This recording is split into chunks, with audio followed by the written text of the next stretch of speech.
But what everybody can do is create an imaginary board of directors, and you can sit down with them when you go to bed on a night, and you can, in a way, you can think about it and you can talk to them internally, and they'll give you answers.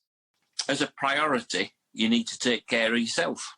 But to take care of yourself, you need to know where the gaps are. And the more mentally tough people can be very self-critical of themselves because they wake up in the morning, and I won't say the rude word on our podcast, but, it goes through people's heads when they look at the next bit of news. But that's normal. Nobody is perfect. Nobody is indestructible. We've all got something to offer.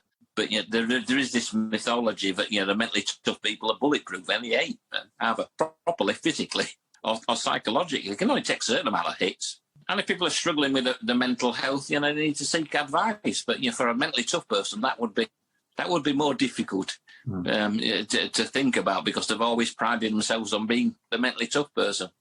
Hi there. Welcome back to the Demystifying Mental Toughness podcast after a short break during December, which, incidentally, I hope was a great month for you and that you enjoyed the festive period.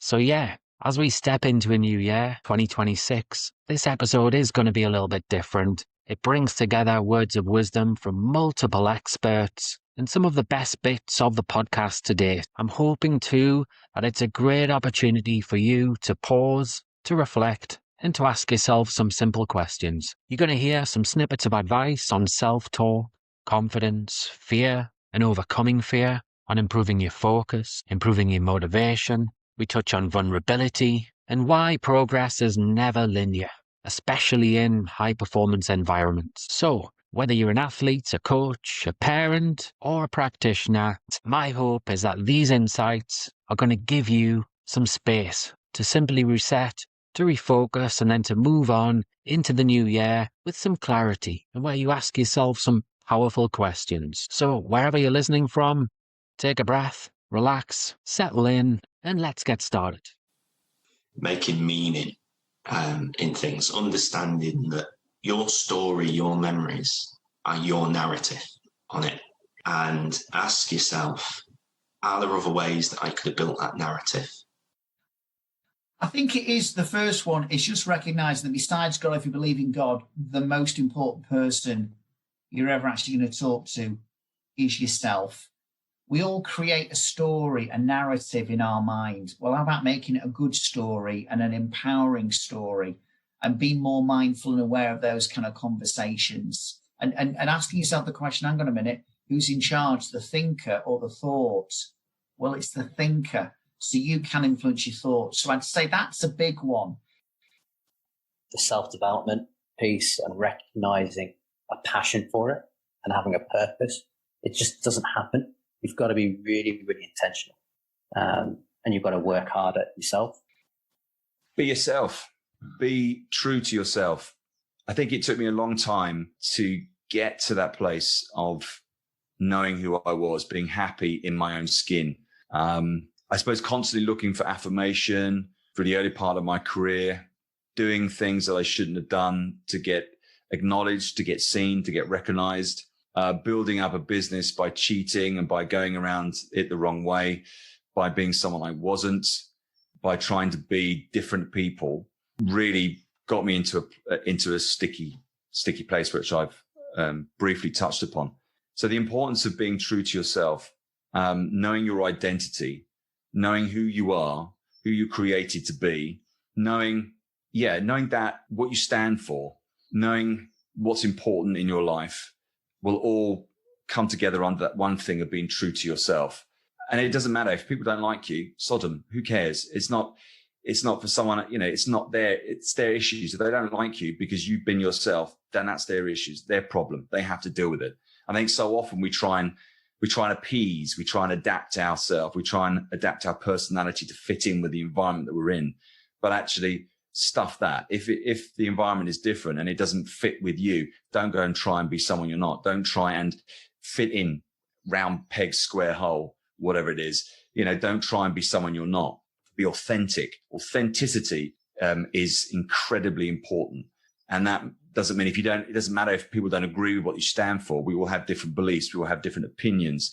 And I think the shallow-minded will exclude you, will delete you, will mute you, will defriend you. Be true to yourself. Make this decision. If you're currently a member of the discouragement club, you've got to agree to quit the discouragement club. And if you're not currently a member, you've got to agree never to join. And I think as long as you stay away from the naysayers, the discouragement club, the people who give you good reasons not to do something, you're probably half the way to achieving whatever it is you want to achieve. And every single person listening to this podcast is brilliant. They've proven it in many, many different ways. And I don't accept when people say, oh, my circumstances are different. I don't have the same academic qualifications. I don't have the same background or experience, or I've only been in business 5 minutes. We have already proven multiple times how great we are as human beings. We just have to rediscover, go through that process, one foot in front of another, maintain a little bit of balance, and we'll achieve those outcomes again. Bravery can be the biggest weakness in the world. Thinking that you can do it by yourself because you're brave and you're independent and you're strong, that's an error. Knowing that strength is being able to reach out and talk to people, find people, try people, and build this web of mentors, coaches. I remember I went on a seminar, 30 odd years ago, when sports psychology and psychology was just kind of starting out, really. And also self-development was just starting out. And I went on this 2-day course in Glasgow with this guy who was part of the Olympics. He was a mental coach for Steve Redgrave and stuff at the time. And one of the things that he talked about was building a board of directors. And that board of directors, some can be real, some can be imaginative, some can be somebody you can touch, some people who you can't. So, and I thought that was a brilliant way of kind of building your group, even if they don't exist. So on my group, I had my grandfather and I had Plato. So I had people who, from thousands of years ago. I had Rocky Balboa, and I used to turn to these people. It's funny because later in my life, I met Sylvester Stallone and stuff like that. So it's funny how things happen. And then I had this conversation that, I said, Sylvester, you, but not Sylvester Stallone. I said, Rocky Balboa was on my board of directors. And if I needed motivation to go out for a run in the snow or in the rain, I would sit down and I would talk to my board of directors and I would talk to Rocky, and he would say, come on, if you want to win, you got to go out for that run. And then I would put my jogging gear on and I would go out for my run. If kids can't find the putting coaches or the psychologists or this or that, there's nothing stopping you making them up in your own mind and creating your imaginary body, because not everybody has the money to afford a psychologist, an S&C, a high-profile golf coach. But what everybody can do is create an imaginary board of directors. And you can sit down with them when you go to bed on a night, and you can, in a way, you can think about it and you can talk to them internally. And they'll give you answers. I think that all great people have some form of board of directors that they can talk to. Get the right people around you. Get people that have maybe walked this journey already to counsel you, to be accountable to talk to. When men and women have gone through stuff in their life, they have life experience. They have answers to situations, solutions to situations that you may face or you may be facing. So surrounding yourself by a great council of wise people, great leaders, men and women. I'm not talking great leaders that we have to then start to go after politicians and those that we know, recognize as leaders, but those locally, maybe those people that we recognize that have worn and got those battle scars, that have gone through so much that we can learn from. And it's to just ask questions, just absorb, just to be in their presence, to put yourself out and go and meet up with them, be bold, be courageous in reaching out and saying, I want to know more about your journey. I want to have lunch with you, I want to have dinner with you, I want to go out for a drink with you to find out more about this and that. You've written a book, I want to come and talk to you about your book. And you'll be surprised. The response is that, yeah, I'd love you to come. Because in essence, when people write books to aid others and to help others develop, it's because they have a message they want to convey. They have gone through stuff themselves, and they want to add value to your life, and they want to share what they've gone through and to see that impact you. So I think when you put yourself out, when you make those calls or you send those emails to people that you possibly couldn't even imagine getting in front of, the response is amazing. And I reached out to a chap I heard on a high performance podcast, because I really resonated and connected with me about his story and about what he's doing. And I said, right, he may be slightly famous, but I don't care. I don't see that as an issue. I want to get to know the real person. I want to get to know their story. I want to hear what they've gone through. I want to understand it, because I want to know how I can get better at what I do, because they've already achieved that. I want to learn.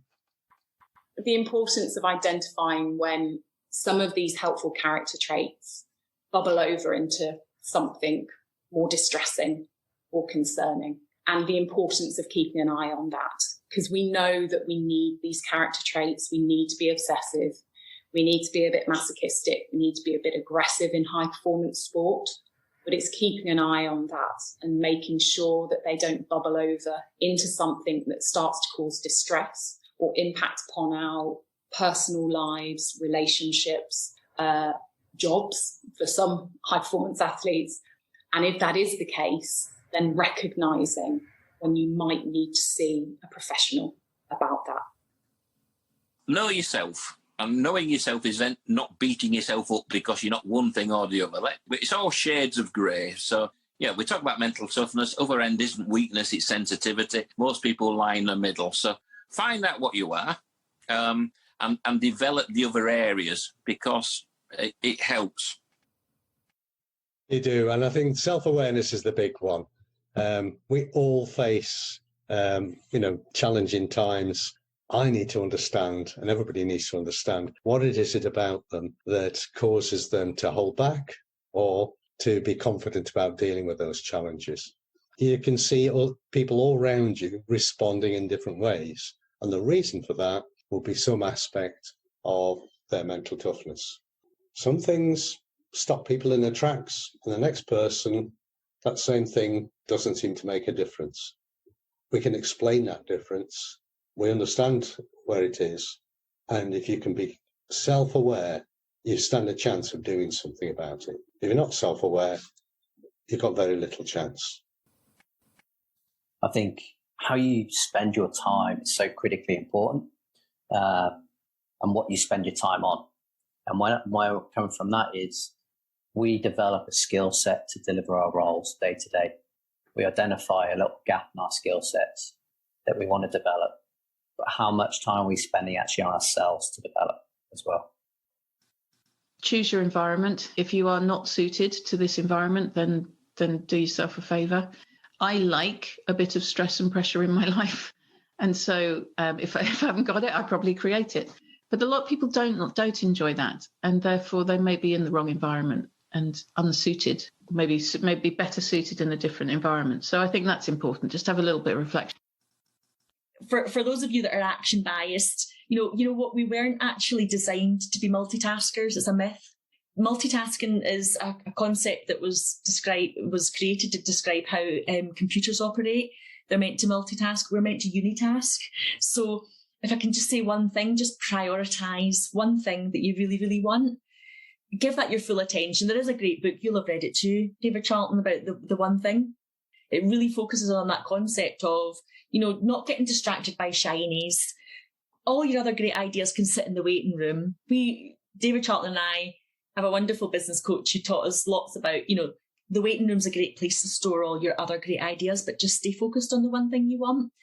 Have moonshot goals, dream big, but for goodness sake, act small, focus on the one thing and give it your full attention. It's important to stay in the moment, and enjoy those moments, because when you're thinking too far ahead or you're stuck in the past, you forget to enjoy the present. And actually there's a lot in that being present and grounding and finding peace that will help you get to where you're trying to go. When we're present-minded, it's a feeling. And I think there's a real skill there in being able to try and transition from that sort of cognitive level of here's what's happening, which is normally rooted in the past or the future, into making that an affective state. It becomes more of a feeling, which means your feeling is present. Like it's hard to be not present when the thing that's kind of engulfing you at this moment is an affective domain, a feeling, an emotion. To focus on the process, not on the outcome. I think too many of us worry about the end game instead of worrying about the steps we need to take to get there. The end game will always take care of itself if you get the process right. Embracing fear is something extremely powerful. If we learn to embrace fear, see it as false evidence appearing real, and we use that as a fuel, as a platform, we can go on and achieve great things, because fear cripples us, can cripple us if we allow it to. Fear can get in the way of everything that we do. If we listen to the wrong voices, if we listen to the wrong things, if we listen to the things on the media and news, if we allow fear to become all-consuming, it will stop us growing and reaching our full potential. So to use fear, to see it as, recognize it, it's there, it's not going to go away, but overcome it by using it, by speaking at it, by embracing that and saying, right, I'm going to use that. I'm going to use you, and I'm going to harness you, and I'm going to take and turn that around and use that for my benefit. It's going to move me forward. And actually just get people to recognize that we are all human. We're not machines. And even the person who intimidates you or impresses you the most still has their struggles, their self-doubts, their stories, and recognize that. It's just that some people are better at hiding it than others. So recognize we've all got our struggles and self-doubts at times. Connecting with vulnerability. I think this is just one of the greatest assets that we can all have. What are our trigger points? We do this in physical health. We have physios looking at our athletes to say, what are their physical vulnerabilities? Where is the imbalance in strength? Where is the physical injury concern or point of vulnerability? And I think that we're missing something here with psychology and mental health, that we should be doing the same with our athletes with regard to their psychology. So what are their points of vulnerability? You referenced earlier, do they have an overly critical or punitive narrative towards themselves? And if that is the case, then we need to recognize that. We need to increase insight into that. And we need to support the athlete to start to question that at times. So was it helpful for me to be critical at that point? Was I overly critical? Am I taking this too far now? Do I need to be compassionate towards myself at this point? Because actually that's quite unhelpful. So I think the importance of connecting with vulnerability and recognizing those trigger points. As a priority, you need to take care of yourself. But to take care of yourself, you need to know where the gaps are.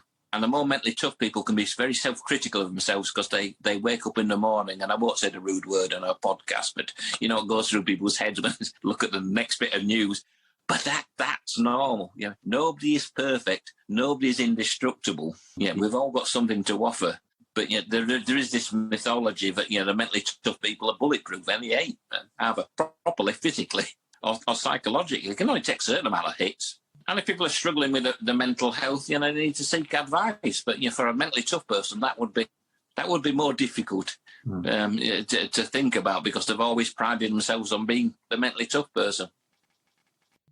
Do what we do, if we're athletes or musicians or dancers, we do it because we love it. It's in our soul. And I think it's such a shame when, as a professional, we get to a point where everything feels tight and held, and it becomes suffering.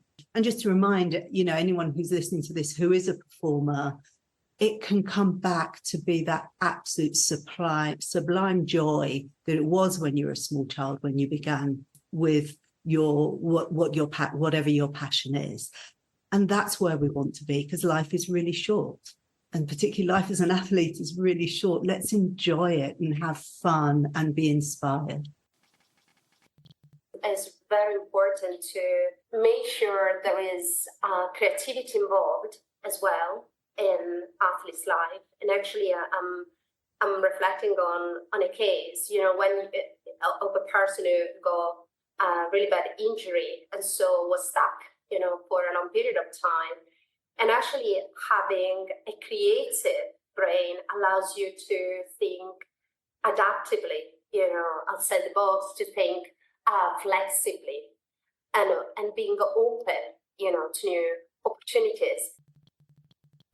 And a lot of this comes down to self-trust. One of the other gifts is the vision, what I call the vision, which is the ability to really feel my potential. I have an internal sense of what my potential is in my field.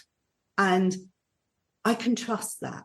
And we learn not to trust that. We get taught not to trust it because we get taught you made a mistake with this, you need to do that, you need to do this better, rather than knowing, if this is flowing through me, if I just put in the right amount of practice in the right way, it will come out the way I want it to come out. And I can develop this deep sense of trust in myself. And therefore I'm able to, any performance has this high level of uncertainty to it. So if I have this deep sense of trust in myself, therefore I can connect deeply into myself. And that uncertainty doesn't seem scary any longer. The subcortex is where the fast processing occurs, right? So 11 million bits of information processing, that is really, really fast. And subcortex is also where trauma is locked and stored with its original charge, intensity, and with the age of when the trauma happened. So that's why adults as well, at times, they feel like that child who got hurt, injured, neglected, abused, or criticized, although they might be great, in terms of how they conduct their adult life. But that feeling, that fear, that shame, or that dissatisfaction, inadequacy might have a very profound injury and has the age of when the trauma happened.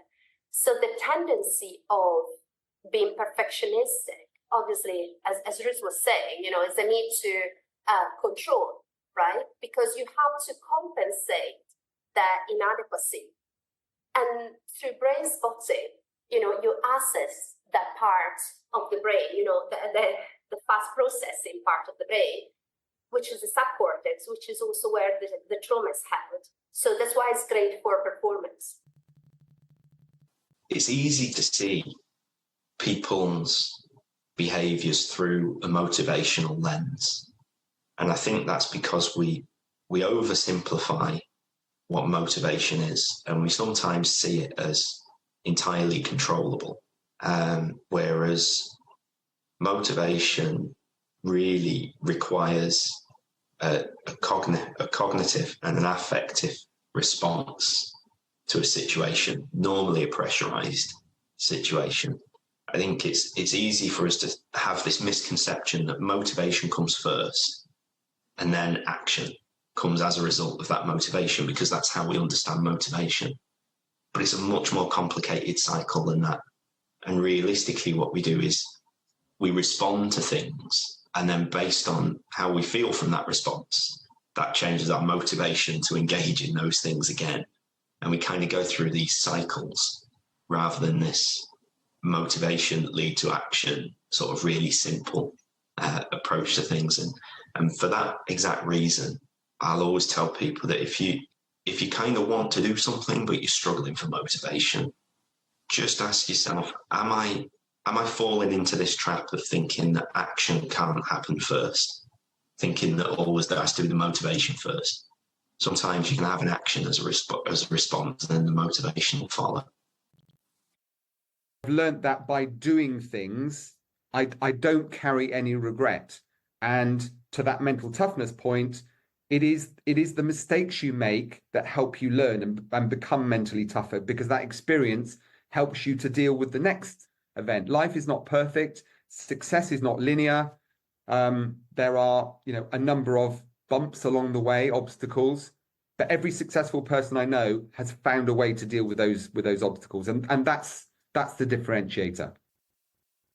A great listen that was. And as we come to the end of this episode, and as we enter a new year, I'd like to remind you and leave you with one simple thought. Mental toughness isn't about being perfect. It's not about having everything figured out. It's definitely not about being bulletproof. It's about awareness. It's about how you speak to yourself. It's about where you place your focus when things get uncomfortable. It's about setting goals that are going to help you.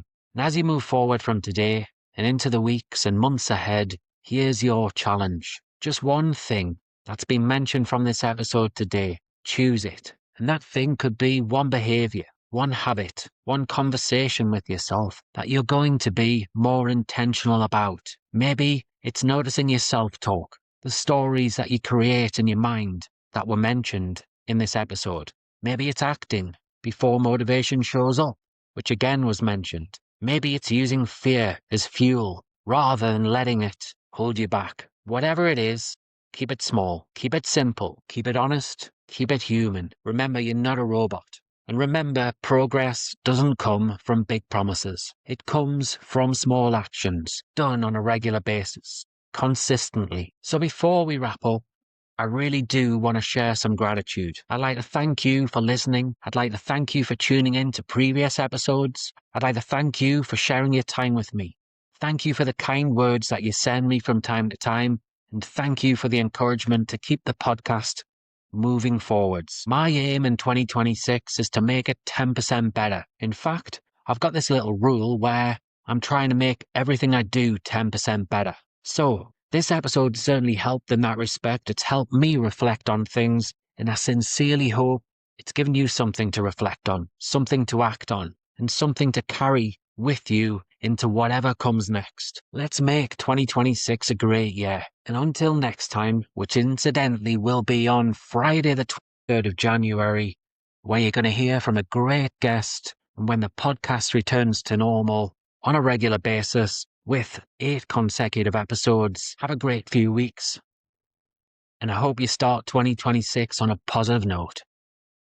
If you enjoyed this episode of the Demystifying Mental Toughness podcast with David Charlton, do check out my website, sport-excellence.co.uk, and my online sport psychology resources. The Sport-Excellence website has essential resources for anyone looking to build their own mental toughness or the mental toughness of their athletes or teams, or if you want to achieve peak performance more often or optimal functioning. The Sport Excellence website has everything you need to keep moving forward and thrive. So go on, head over to sport-excellence.co.uk to find out more.